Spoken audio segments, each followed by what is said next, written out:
At the end of the Gloucester and Sharpness Canal is the great vast River Severn estuary. All boats heading up the estuary need to pass through the Sharpness Lock and Docks, as it's the only navigable route north.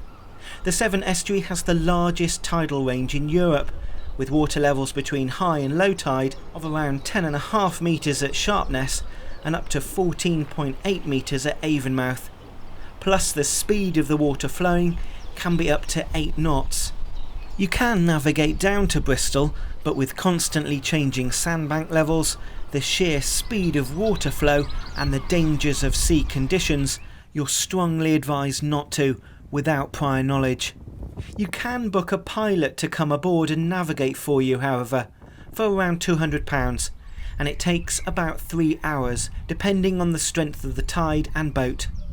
Also, as the lock is huge and is a working dock, don't expect to just turn up and be let through. There are strict rules when they operate. Anyway, Molly was giving me signs to hurry up and head north. So that was Sharpness. Unless you're going to go through the docks and out onto the sea, there isn't really that much down here. There's a chandlery and quite a nice little marina, but apart from that, it's all very industrial. Slightly north of Sharpness are the remains of the Severn Railway Bridge. With valuable Welsh coal and the Forest of Dean just across the river, in 1879 a 3/4 mile long railway bridge was built. It had 21 spans supporting on cast iron columns, which were sunk into the riverbed. Where it spanned across the canal, a swing bridge was built and powered by a steam engine in this tower. However, in October of 1960 there was a disaster. 2 tanker barges carrying oil and petrol missed the Sharpness dock entrance due to thick fog and a strong tide. They collided with one of the bridge's columns and 2 bridge spans collapsed. It ruptured gas and electric mains and there was a gigantic explosion.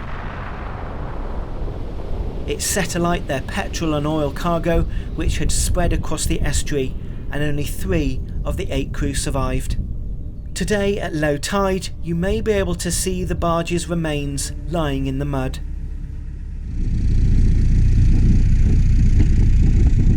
Before I carried on, it was time to fill up my water tanks, and more Molly madness. Just a note, there's a new pump out facility on the north bank of the canal, just south of Purton Upon Bridge. This isn't indicated in any Collins or Canal and River Trust maps, so it's obviously a new addition. I like the metal sign above the path down to this cruiser. It says, "To the boat." Well, our journey so far has been nice and dry. I think it's going to remain that way for the rest of the day, let's fingers crossed. It is a bit windy though. I've noticed that because the river estuary is so wide, the wind sort of gushes up it and comes across the canal, but it's fine today.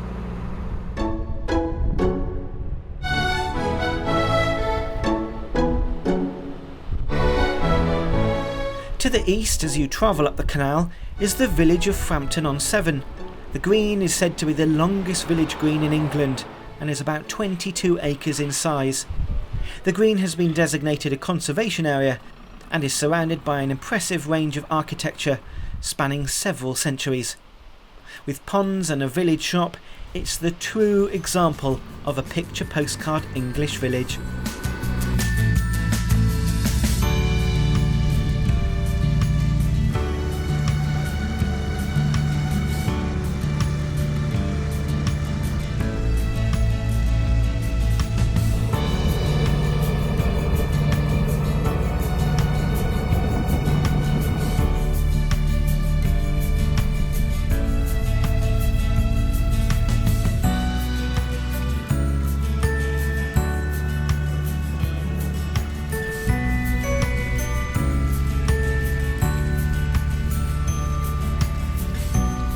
There's a huge range of boats between Sandfield and Stroudwater bridges, from narrowboats to cruiser sterns to what looks like a narrowboat mixed with a submarine. Then you have the much larger holiday boats, day boats, and of course a pirate ship and a lifeboat. To the right, before going through Stroudwater Swing Bridge, is the short Stroudwater Canal and Saul Junction Marina. When I went there on my way down the canal, they had the cheapest fuel I've found yet, at 70 pence a litre.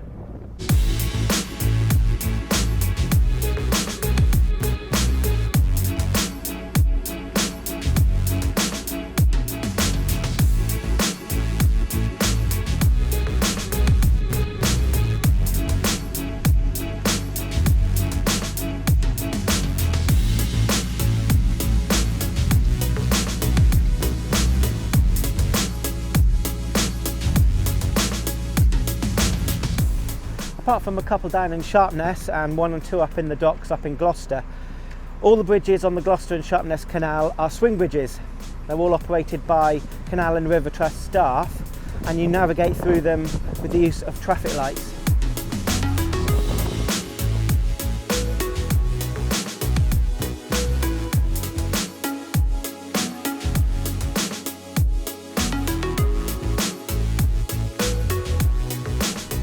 This one's now, it has gone green, the traffic's been stopped, the public's been stopped, and I can travel on through.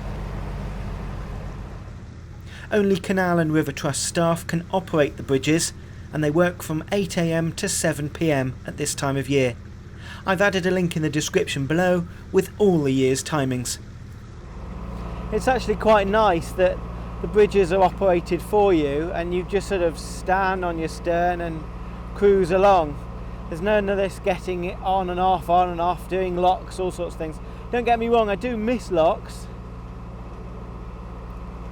but this is just so peaceful. You really get a sense of the industrial usage this canal once had. It's a nice mix of inner city and open countryside, and you can moor up at virtually any part throughout its entire length. The long-term moorers and bridge operators have all been really nice, and there's a really nice friendly atmosphere. There are a few points to be aware of though. Due to the wide width of the canal, the wake on some vessels can cause your boat to move about a bit. And then there are the rowers. With a number of clubs along the canal, it's an ideal place for them to train. I realise they need long open spaces to pick up speed, but from what I've seen, some of them can be quite rude, yelling for other boats to move out of the way, arguing with bridge staff, and shouting from the canal banks at 7:15 on a Sunday morning.